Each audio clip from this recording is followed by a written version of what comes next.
All right, everybody, we'll get started. Thank you so much, everybody, for attending our online poetry Sparks in the Dark with Liz Weiss.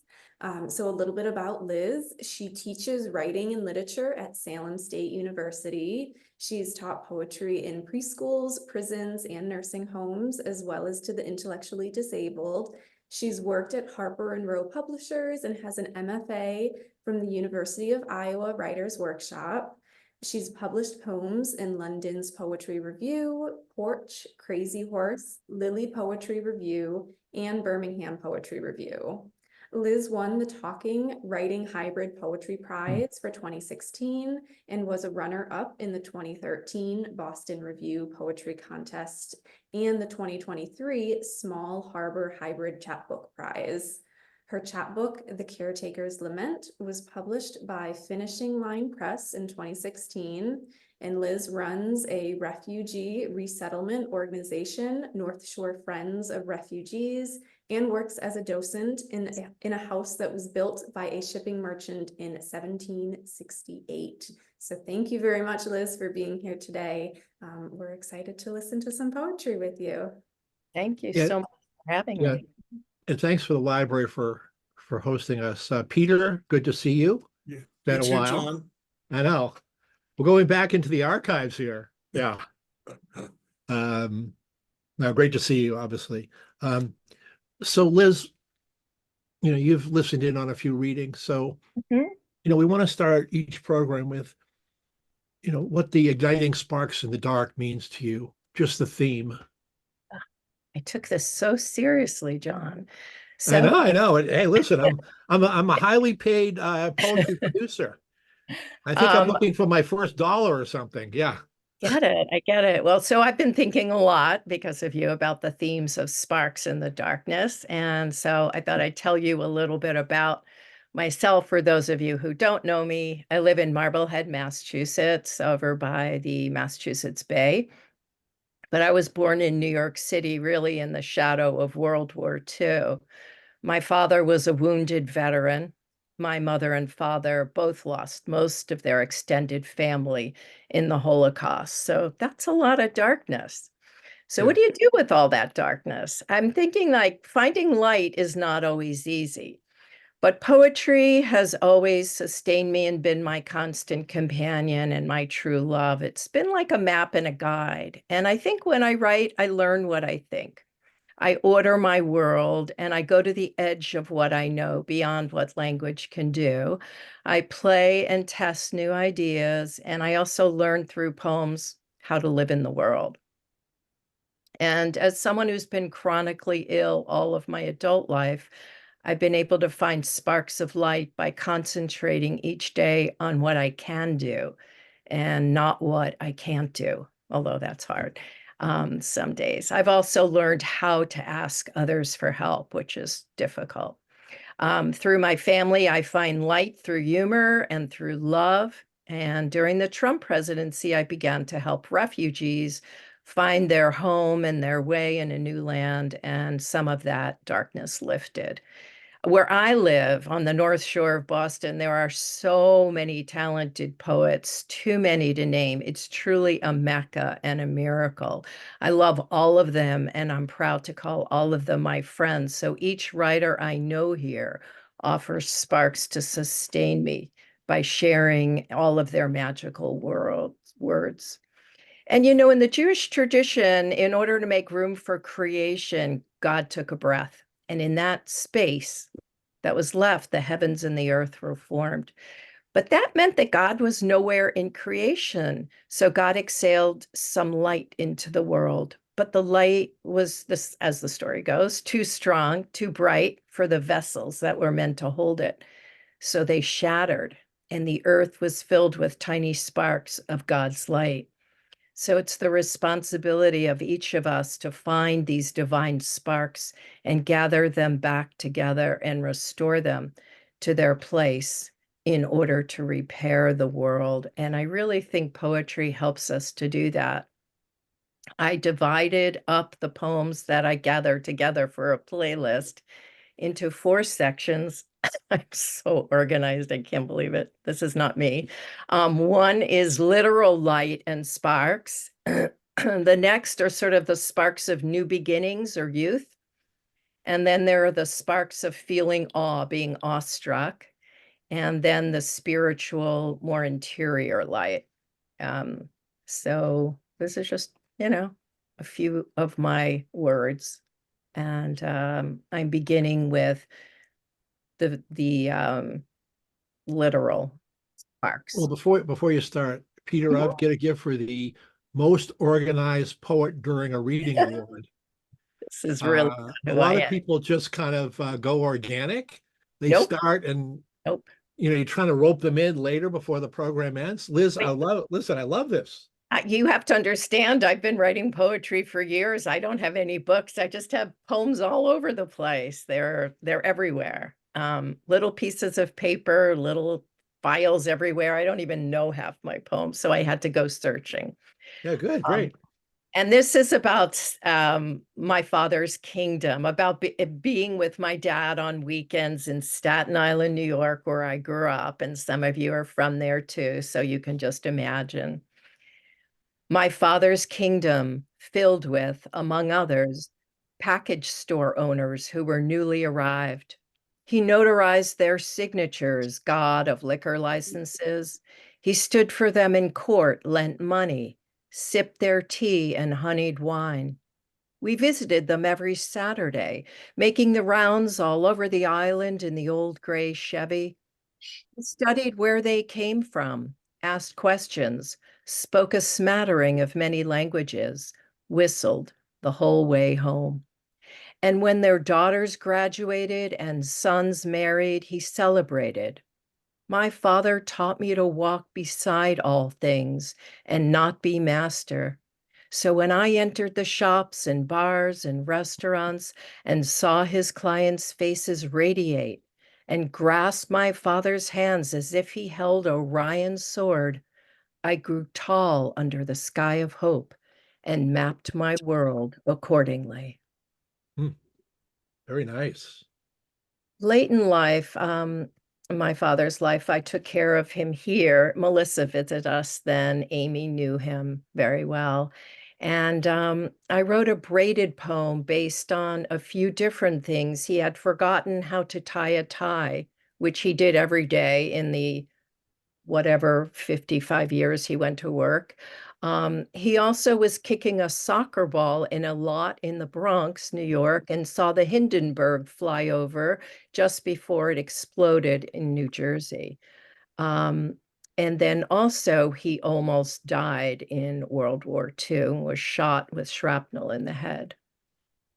The four in hand, which is a type of Yeah.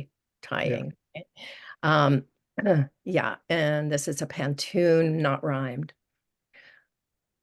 My father forgot how to tie a tie, the knot, the double loop. He kicked a soccer ball while the Hindenburg flew. The knot, the double loop. It's the Windsor or the four in hand. While the Hindenburg flew, a spark ignited, leaking hydrogen. It's the Windsor or the four in hand.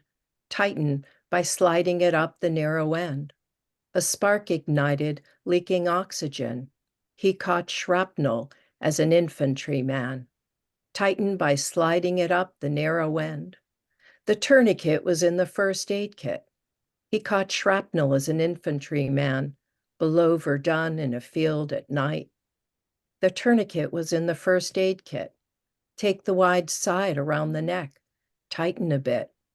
Below Verdun in a field at night. He thought that was it. Take the wide side around the neck, tighten a bit.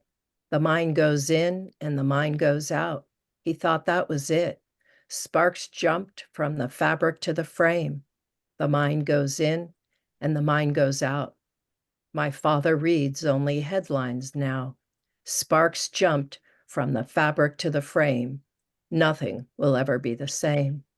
My father reads only headlines now. A mushroom-shaped flame burst into bloom. Nothing will ever be the same. Adjust the narrow slide through the hoop. Wow.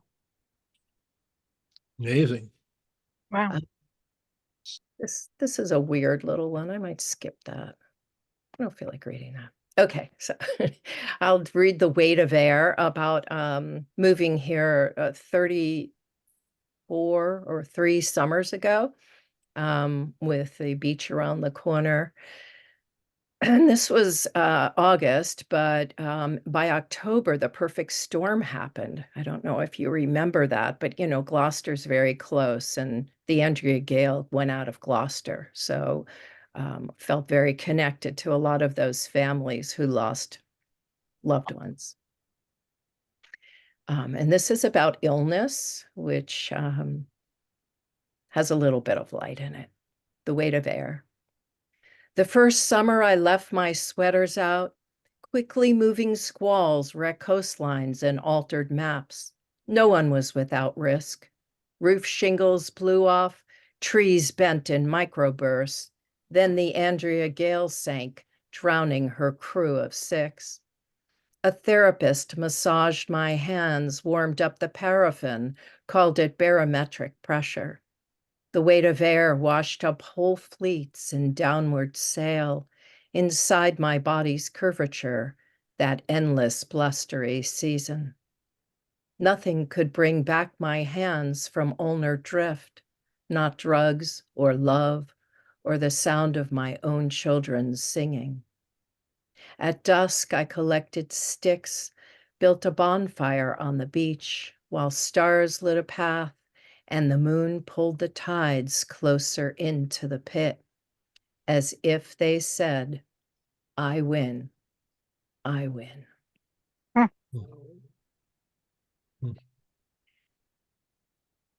Very nice. Thank you. The second part of my reading is sort of about new beginnings or youth. And the first one's an ekphrastic poem based on Van Gogh's Still Life with Cabbages and Clogs, which is a very dark brown, kind of ugly painting. But the thing is, I was reading all of his letters to his brother Theo, and he was talking about how one begins, how one learns how to draw and paint, and how difficult beginnings are. And so I thought of the painting itself, which is a still life, and then what happens outside the frame. So still life with cabbages and clogs. Nights, the artist and the cook dream the same dream of blooming roots in simple vessels, of blood pudding, pails of cool water, cold milk. All winter, the churr of the artist's scissors, his pencil marks erased, mistakes on creamy ingress paper. The cook wears handkerchiefs, feathers of earliest birds too weak to fly.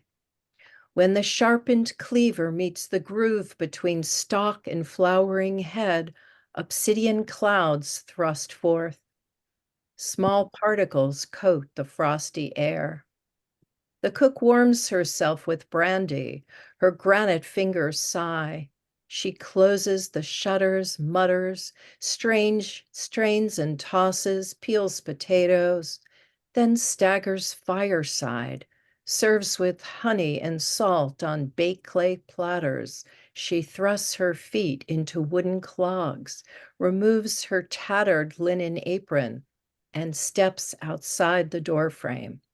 Each evening she feeds scraps to hogs, crisscrosses cow paths, tousling tufts of onion grass. She walks past the cottage on the heath, the meadow, the elm trees in the churchyard, the barn with the thatched roof, while the artist studies how layers peel, bones discard, and patterns of fields appear in the eggshell cabbage sprawled wide. And that's just thinking about all the mistakes we make and how that, not just in beginnings, but how we move forward. It's sort of the only way we move forward. Very nice. So I told you I live in Marblehead. It's kind of a weird place in many ways because it has a lot of history. And there were see, I guess it was incorporated in 1629. People started moving here, but it was a part of Salem. It was a town of its own in 1649. So here there was a smallpox outbreak in 1773, and patriots such as John Glover, Asa Orne, John Glover's brother, and Elbridge Gerry all got together and made this inoculation facility out on what's Cat's Island, or it's called Children's Island now, so that they could give human victims a bit of the disease.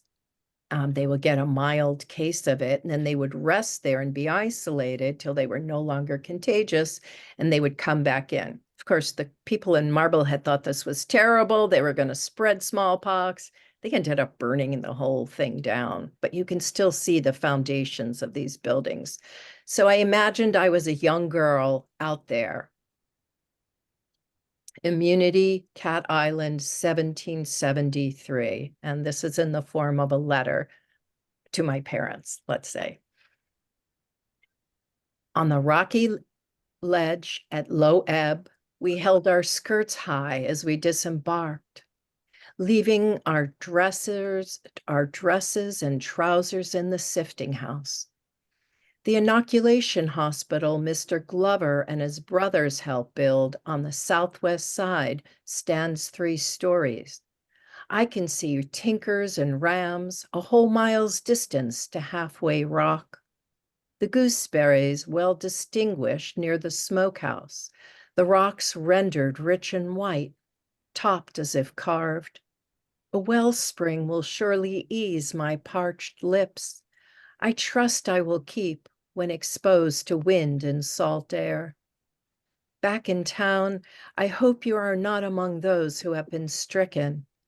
I know some have been fenced off in infected areas or in pest houses. I wish you not to be among them. Please limit visitors and be sure to inspect all cargo that arrives. Here they tell me I will receive diluted, contaminated material with disease, and so, with hope, develop a mild case, fully recover, and then be ready to return to you.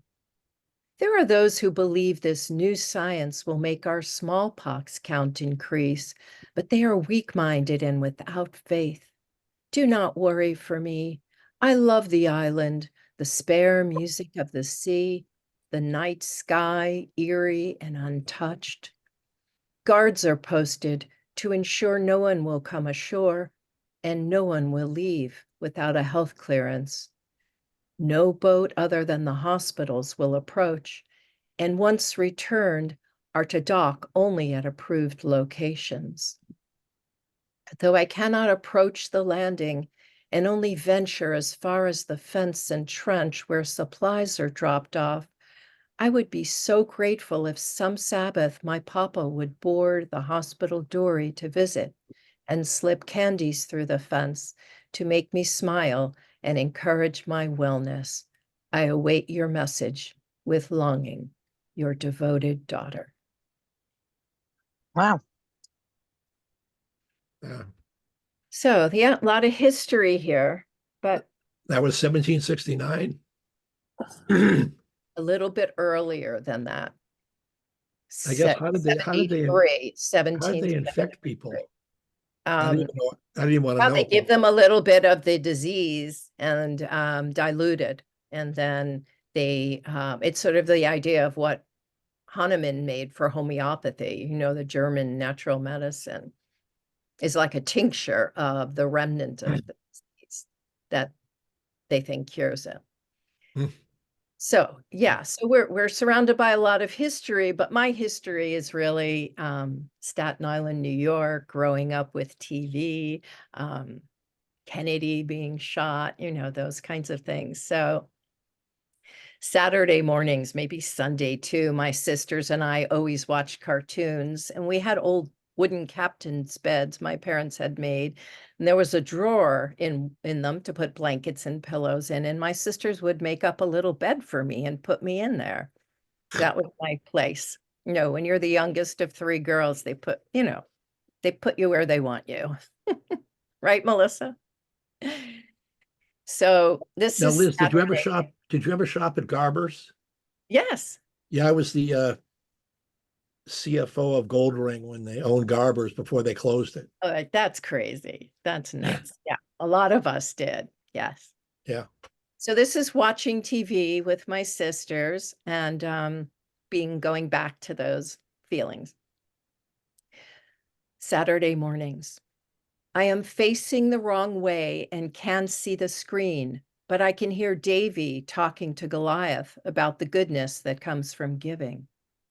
This time, my sisters have added a down pillow on top of the tartan wool blanket, which smells of smoke and mothballs and embers from the fire.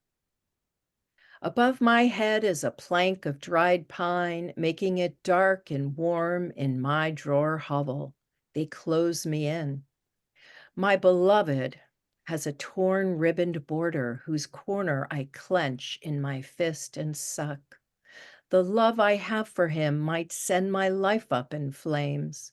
I will not always fit here, they tell me, breathing in the jingles of Bosco and the Campbell Soup Kids, whose cheeks are bobbing like corks in the ocean. Weight shifting on the bed above curves me inward.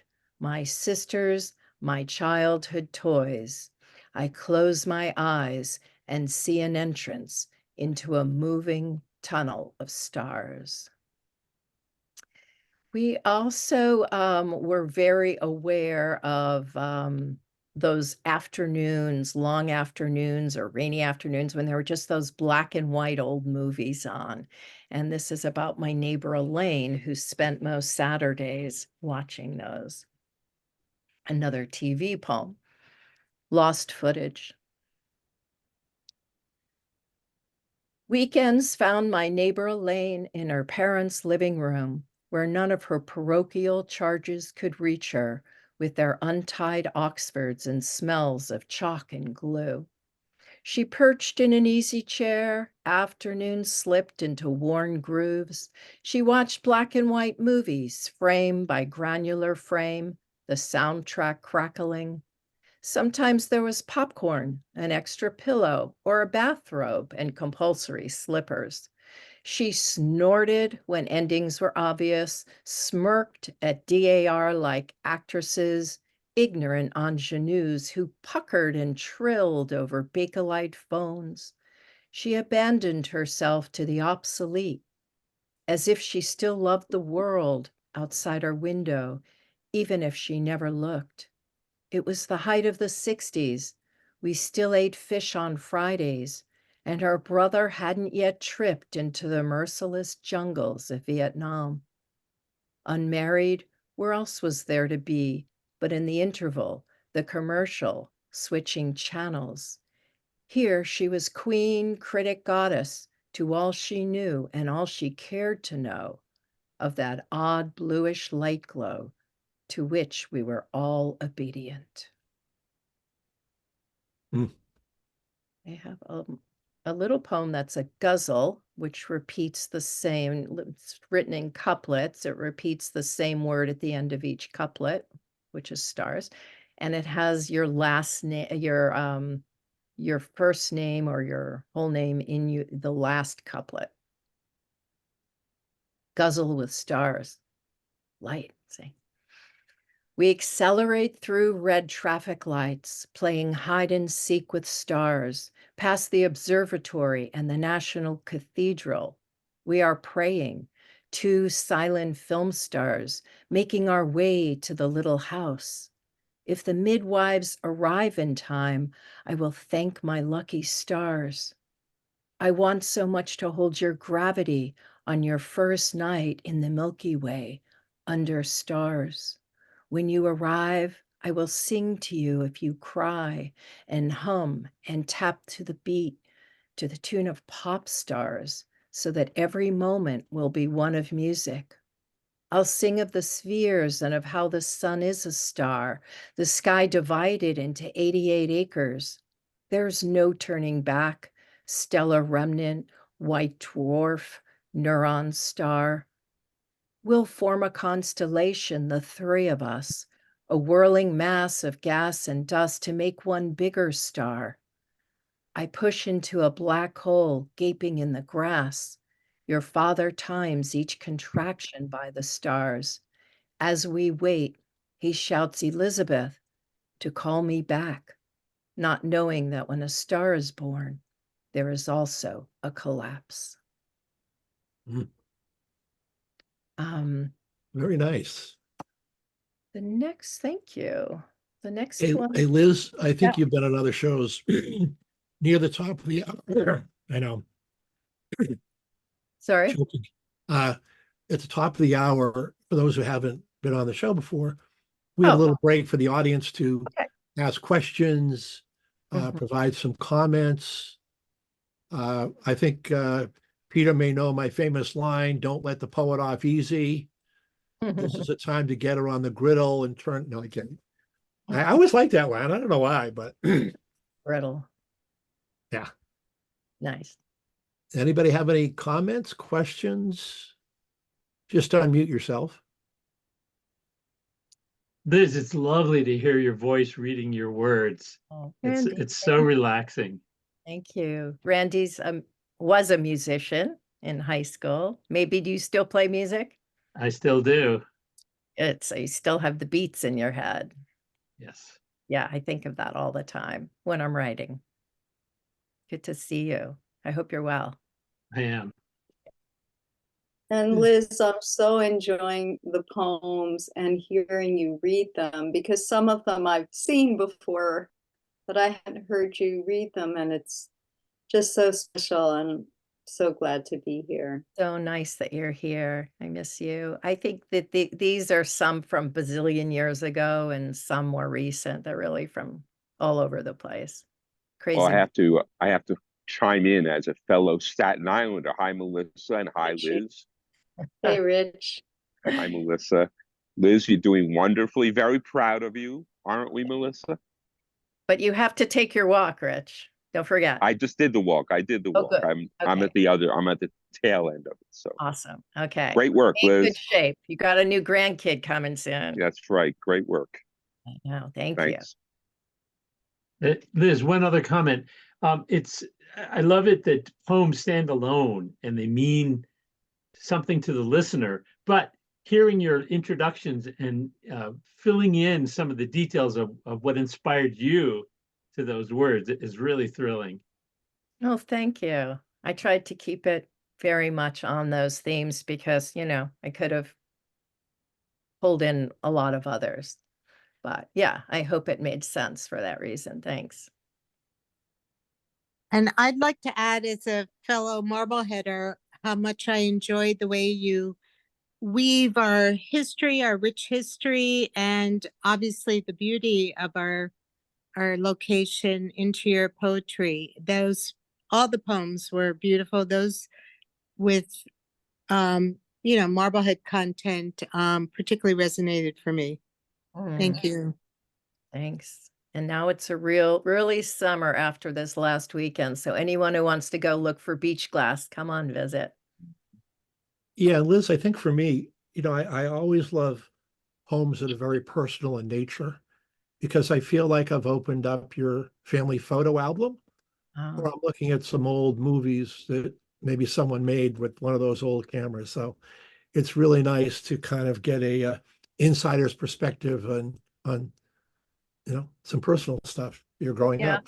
Well, I tend to be pretty narrative, and sometimes these days people think of that as kind of like very flat writing because it's not as like chaotic with multiple stories happening, that a lot of people are doing now, sort of post 9/11 and with I don't know, I've always thought of the poem as a container and thought of what to put into it. So I think a form maybe in a different way than younger poets. Yeah. Great. Right. Thanks. Very good. So was that the end of the literal section, or were we already in section 2? Let's see. I have 1, 2, Melissa, we need a 3. roadmap or a menu here. Yeah, I have 3 more of Okay. like, new young things. If that's okay. Yeah, listen, This is your hour. It's all okay. Oh, okay, sure. All right, I'll go for it. Uh, when I was in my college years during the summers, I worked in a bookstore in Greenwich Village in Sheridan Square. And Was it Bertano's? no, it was Marloff's. It's now a restaurant. But it Okay. was originally a pharmacy, and then it became a bookstore in the 80s, I guess, or late 70s. So I'll do that one. Sheridan Square, 1979. Patchouli oil and Sandalino's coffee drift down West 4th Street, past the sandal makers where musicians jam on weekend nights. The crackling smell of new leather reach upper level shops where hand-embroidered peasant tops trade like contraband and serve as entrance to a world where no one yet wastes away from a disease from which there is no remedy or name. Diagonally from the cigar shop, iron green rails hold cement stairs and lead underground to the southbound. In front of the old stone walls, it's quiet, just pigeons pecking at bagel scraps. I work the cash register and fill the racks. Fantasy in the back, music by the door, trade paper running down the middle. On a plywood harvest table, holding my flowered skirt, climbing ladders to reach overstock. I drink in a new sense of ownership, just back from Europe, no college degree. Once the bookstore had been a pharmacy with a swiveling rack of paperbacks so popular the owners had to give in to what the neighborhood wanted.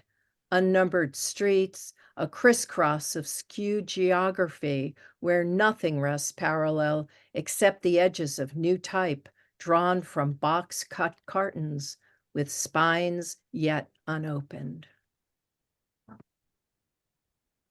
Mm. And the last one of this section is about my parents. My dad was a soccer player in high school and in college, and was a great fan. And this is about, I guess it's the 60s. I did a series of these, my mother as a different portraits of her in different moments, but this is part of that series, my mother on the soccer field. From where my mother sits, she is no longer spectator. Next to her is my father and their neighbor, whose husband walked out after crashing the Mercedes. The three sit on the grass, eating whole avocados with large bites, ravenous. They are not taking nibbles, not slicing off small bits to put on crackers with a cheese knife. No. My parents are chomping on avocados as if they're apples. Just then the wind picks up. My mother brushes back her hair. The neighbor sighs, and I am witness to shameless, delirious happiness. It's the 1960s. The Bay of Pigs is over. Kennedy is dead. Sputnik long ago orbited and crashed over Wisconsin. And my picnicking bohemians sit on the ground at halftime, waiting for the rest of the game to begin. When I think of awe, I think of some of the places I've been lucky enough to spend time, and I have a museum poem, two of them. Takes place in Provincetown. It's about taking a walk down to the harbor there, and also talking to future generations at the same time.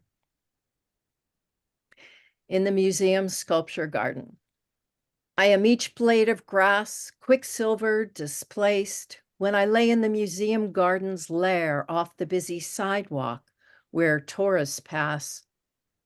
Is it not enough to know the language they speak is the language of flowers, or that my sneakered feet bow before the two bronzed women in the garden? I hope you pray to someone, you of another time, years hence. Don't look back on me with sorrow for my lost world of nicotine and Andy Warhol. I'll always be the light by your bed, the tree heavy, laden with fruit, the love that feels like burning. May there be healers among you, and drumming circles in the house of mercy, shored up against the ruins. Today, when I bought a wool scarf on Commercial Street for the coming winter, and then walked past the wired puppy, where yesterday a baby lifted up his arms to me, as you will be lifted, trusting and sweet, when the lots are thrown again, the bay water as clear as glass. Half my life has been a ladder of mistakes. The other half will be seagrass, and I'll live with the blue heron, still wild in his nest. Fantastic. Thank you. Yeah. Another poem about going down there is that I was reading in the Globe once that whales were breaching right off the shore. At I think it was Herring Cove or no, Race Point Beach. So I had been caretaking for my father in my house, but I asked my husband if he could pitch it for me, and I just took off. And I just wanted to jump in and join them. So traveling to Race Point Beach to hear the whales sing. The Boston Globe reports they're close to shore, unusual for early spring. So I pack for overnight, no idea of where I'm sleeping. I leave behind my father in the shingle-style Victorian, my husband in the bed of night, his round light, his reading. Through glass and steel, my city spins like one rushing for a bus. Fists of sky and ocean giving way to brush. Over the canal, 4 lanes spit into one rotary, then Route 6. I'm giddy with imaginings. Giant eyes shadowed by baleen, eyes perceiving sound through throat, descendants of land-living beings. Idiohias, deer-like. Did they take to the sea after the flood or fall? Ancient, immutable, what secrets do they keep? Let them be, singing underneath and breaching when they wish. Let them move in boatless waters, safe and gigantic. Let them entertain the lines of mammals, assembled like disciples on the dunes past days' cottages, one just like the next. I want to dive in the water among them and feed for the smell of herring supper. I want to die in their pod of kindred spirits, in their whistle and their click of echolocation, sensing objects. From what I am, they split 54 million years ago. We shared the land's dark interior, and since then, we cry out sharply for what it is we don't even know we miss. I was able to go to Hawaii a few years ago and signed up to take a tour of W.S. Merwin's little mountain where he reforested palm trees. This mountain in Haiku in Maui had been devastated by a pineapple plantation. He replanted all these trees by hand. He was in the house. He was still alive, though he was blind then. I didn't see him, although I have danced with him in the past. And I was amazed that I was there. Entering Merwin's garden. Across the trail, the mud is deep. We chant, we sing as molting rock from the erupting Kailua sends a plume of ash 10,000 feet. A neighborhood called Vacation Land disappears, and lava fills an ocean bay, turning to new land once it cools.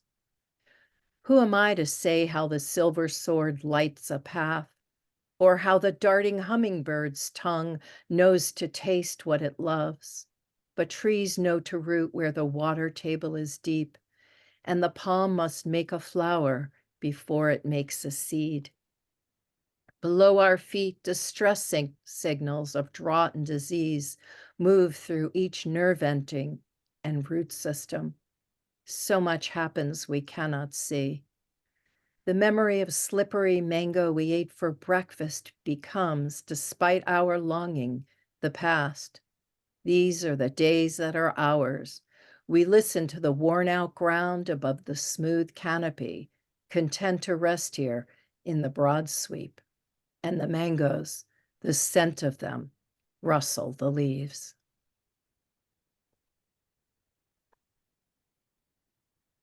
So now I'm going towards the last part, which gets a little weirder and looser writing, and think of it as more spiritual or interior light or sparks.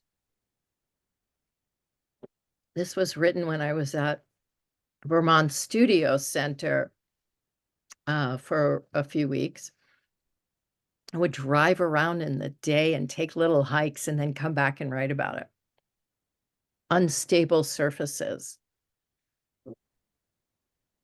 You arrive at the long trail past the heartleaf paper birch to an intersection of alpine bogs where fairy rings and jelly babies grow.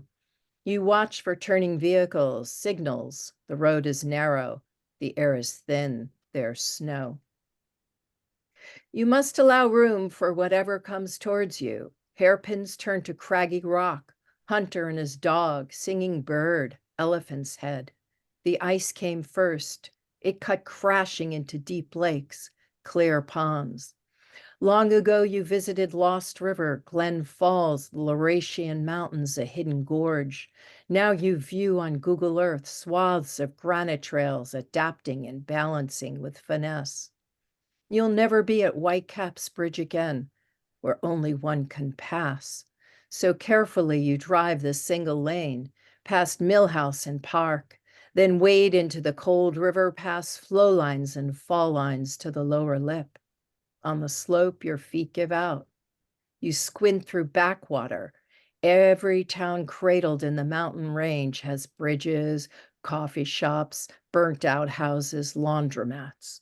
Like the Arbor Trek zip line, the mind surfaces only when the needle shifts and slows.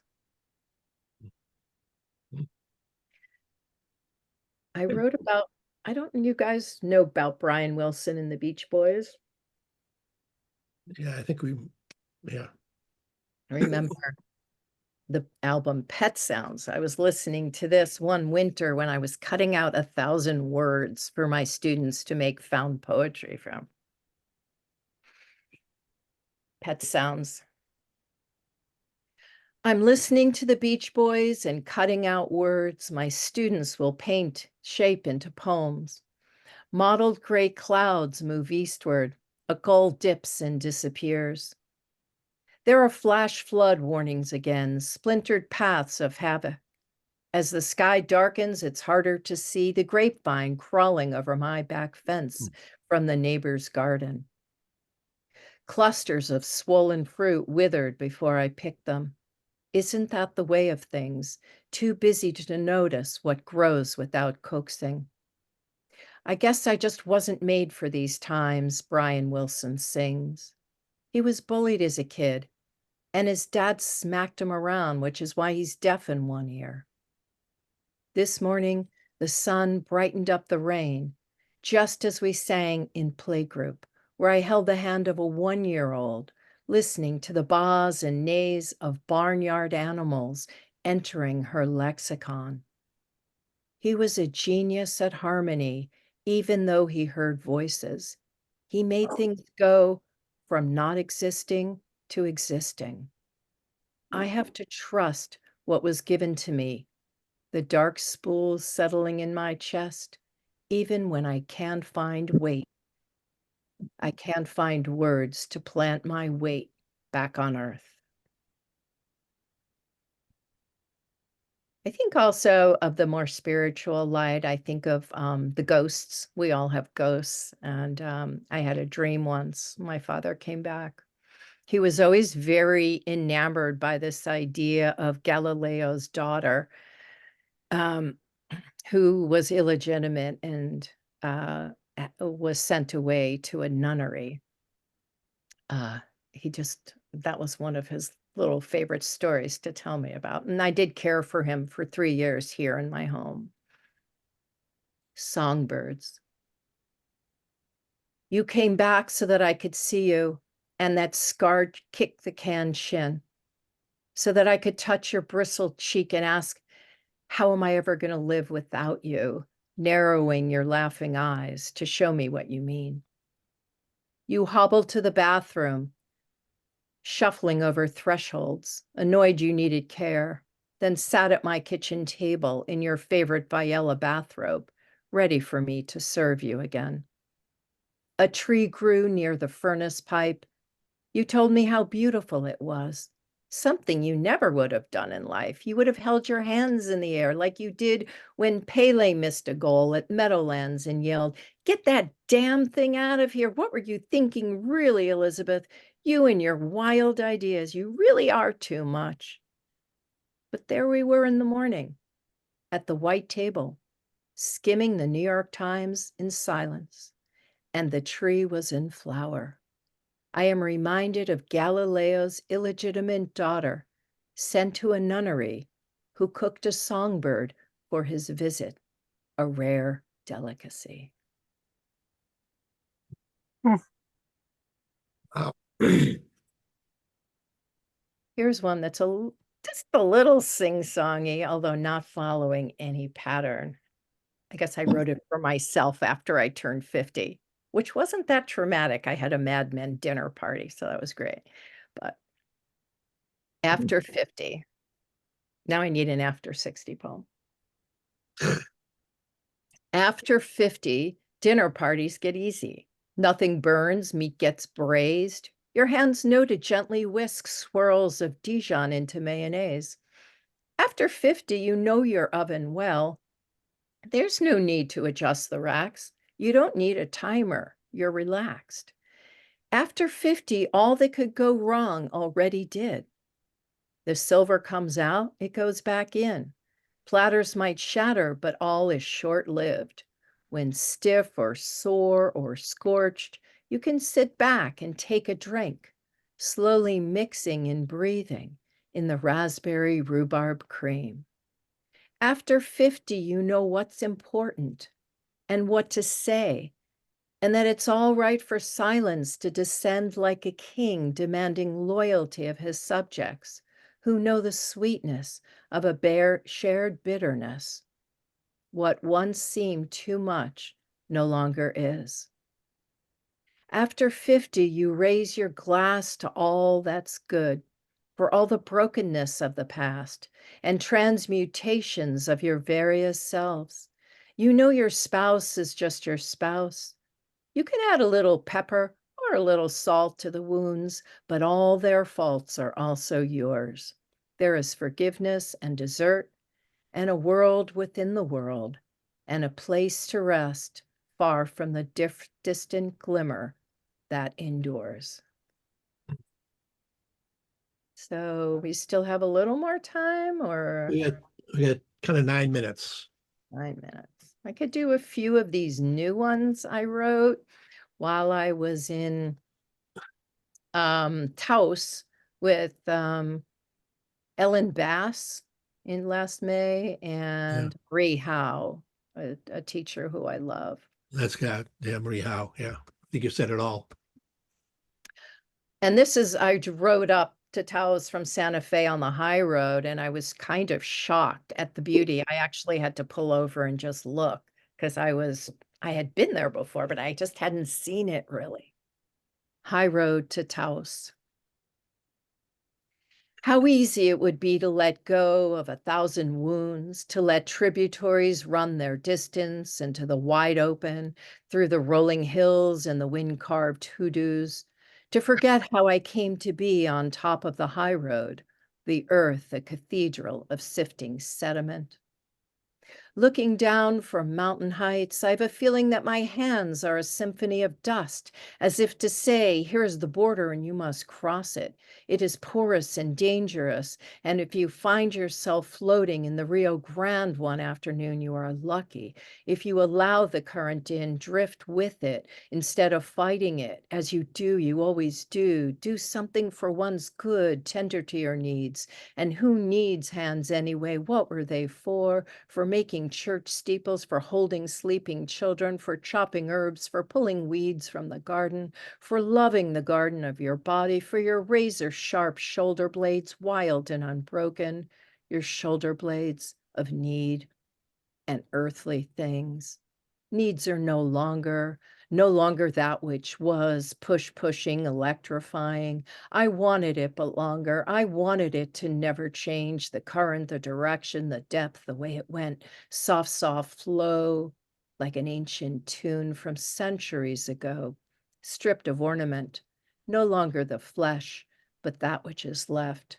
High road, sing to me. Tell me where to go next. Nice. Very nice. And then I wrote one to myself. It's a little scary. I don't know. It's weird. I don't know where it came A little from. scary for home to Bones yourself. and feathers, yeah. And Elizabeth, you are an abandoned serpentine mine of dip down earth with gold glinting rock to climb. You are a small stream where violets grow. You enter doors with your tongue. You are a disaster. Poison ivy spread around stone towers. Elizabeth, you are stone everything, stone and wood. Solid, the beginning, and then all those shadows. Don't think I didn't see how your clothes fill with failure, with briar, with catchweed, gripgrass, and with those stinging burrs. You a cathedral, you an inverted cove, you a small boat of brine and salt and oak mixed deeply with undergrowth. I light candles inside of you, Elizabeth. Rise from your bed of mud and silt. Call to the one who named you, who brought you forth and coddled you into this time, which is both vast and primordial. And please, please bow before my small offerings, my bones and feathers, all that's left, unbidden but loved, loved and forgiven. Fantastic. Fantastic. These are crazy. And the last of those crazy ones. At the entrance to the cave, I step out of my body and move through narrow channels below the water table, through my 65 years, through my parents' sorrow, through all the leavings, all the small disasters. I follow a drip dripping past the frozen waterfalls of flowstone and calcite. I kneel at the pit of bones and ash. I feel the peck and cut of petroglyphs. Incisions cut deep, this everything that always hurts. I bear it. It always hurts, but it isn't everything. It isn't what I was, I tell you. When I had a body, it was my child. I washed it and bathed it and fed it and comforted it. I read its stories at night to combat the loneliness. Now that I have no body, I walk through the dark cave of myself and fall in love with my own fullness that is without fault, that is without outline, that is fine with not knowing what I do not know, what thin threads the doorways inside us hold us back from, the unsayable shifts from light to dark. Why did I work so hard to live in this world, to be among others as if I was a part of them, always fearing I haven't loved enough, haven't lived enough, haven't risked what there was to lose, though I lost plenty. I just want to go out the way I came in, raw, torn, and stripped, alone and at the center, here in the closeness, listening. Well, I think the Liz poem and this poem had a lot more intensity. Yeah. I feel like you ratcheted up the Yeah. the whole tempo, the pace. Yeah. And I will end with just two tiny ones that pull back. And this is in the fall, repositioning after grief. The couch is moved near the fire. Books are alphabetized. Easily we find the words we meant to say as the early dark rises. Squirrels busy in the dwindling leaves. Drafts leak, screens rip. We face shorter days, turn back the clock, Let sparks fall where they may, and our headlights help us see. Hmm. And fire blight. The weeping cherry by the front walk battles fire blight. Its thin, bare branches reach for me. My sons planted it when they were too small to lift the root ball, still in its burlap sack. I watch them wield shovels larger than themselves. If I keep the tree in the center of my thought, there will always be a blossoming somewhere. Well, very nice for your segment orientation. Your is such a gift. Really, really nice. I just love the pictures you painted. Thank you. Yeah. Yeah. I only left out like 4 or 5 poems on that. I can go on. Yeah, no, it's really nice to read, and I really want to thank you in the library for the opportunity to do that because I, as I said, don't have books and I don't have like any compilation, and you really made me think and you made me return to poems I wrote long ago and find a whole new way of gathering them together. So I appreciate that. Thank you, I don't know, John. maybe there's a book in the offing now. You've done all the work. Yeah, well, there are many books, but yeah, feel well enough. I'll pull it together one day before I take off. But thanks. Thanks No, for very good. having No, me. thank you very much, Thank you. everyone. Another great reading, and we'll see everyone next week in our last month of the season. Great to Yep. see you all. Thank you all for joining in. I Thank know you, everyone's Liz. busy, working, walking, running, all sorts of things, eating lunch. Yeah, so I appreciate you being here. Thanks, everyone. Yeah. All right. Thank Thank you. you. All right. Take Thanks care, for everybody. transporting Take good us. care. Sorry? All right. Thanks for transporting us into your Oh, world. yeah, I wish you weren't so far away. It was really beautiful. Yeah, this is like the Staten Island reunion here. Great. Yeah, that's it. That's it. There you go. All Very right. good. See All right. Liz. Thank Thank you. you. Bye-bye. Bye. Have a great summer.